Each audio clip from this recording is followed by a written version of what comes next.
शनी शिंगणापूरला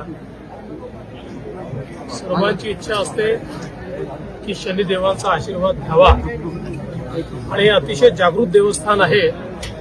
मी वर्षानुवर्ष इथे येतोय आणि प्रत्येक वेळी शनिदेवाचा आशीर्वाद घेतो. आज खरं म्हणजे मी शनिदेवांचे आभार मानले आहेत की ज्या प्रकारे त्यांच्या आशीर्वादामुळे महाराष्ट्राची सेवा करण्याची संधी आम्हाला मिळाली आणि हाही आशीर्वाद मागितलेला आहे की आता ही संधी मिळाली असल्यामुळे या संधीचं सोनं करण्याची शक्ती त्यांनी आम्हाला द्यावी. साहेब, बीड प्रकरणामध्ये आज आरोपींना मोकाअंतर्गत कारवाई झाली तर कुठेतरी समाधानाचं वातावरण तयार झालं आहे. पोलीस योग्य कारवाई करतील.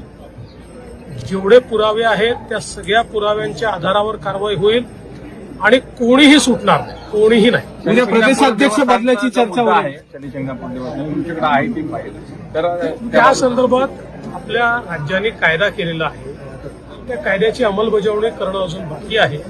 लवकरच आम्ही निर्णय घेऊन जो काही विधानसभेने कायदा पास केलेला आहे त्याची योग्य अंमलबजावणी मी करू. उद्या नवीन प्रदेशाध्यक्षाची घोषणा होणार असल्याची चर्चा आहे. नाही, सांगा ती गोष्ट.